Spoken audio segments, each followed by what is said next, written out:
Welcome to the tutorial series. This is the first video of decision analysis. In this video, we will learn how to build and solve a decision tree by hand. First, let's get familiar with the question. Example 1. You are the owner of Ready Kale Cakes and deciding whether to open a new store. The fixed cost of opening a store is $2 million. You believe there is a 60% chance of the store being successful and earning $5 million, and a 40% chance of being a failure and you will lose $1 million. Please note, these earnings and losses are in addition to your fixed cost. The question is, what's the optimal strategy and what's the EMV associated with your strategy?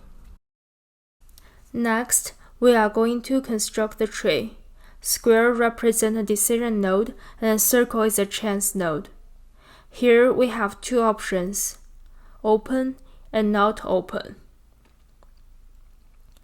If you decide to open a store, it will cost you $2 million for the fixed cost. After that, there are two possible scenarios, so it is a chance node.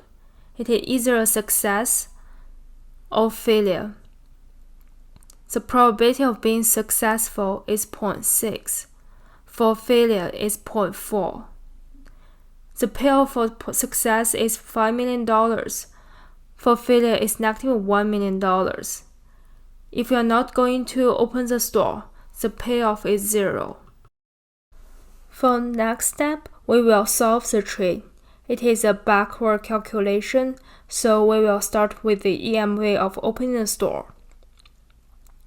It is the expected value of two possible scenarios. Before the cost, it is $2.6 million. After deducting the fixed cost, which is $2 million, the EMV of opening the store is $0.6 million.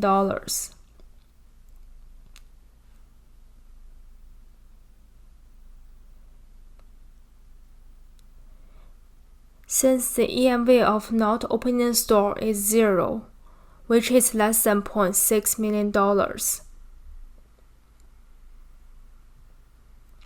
optimal strategy is to open the store. And the EMV associated with the optimal strategy is $0.6 million. This is an easy tree to solve by hand. For bigger trees, we can use Radiant to solve it. You can see this is the initial tree and the final trees of example 1, provided by Radiant. I will walk you through the process of how to construct a tree on Radiant in next video. Thank you for watching. See you next time.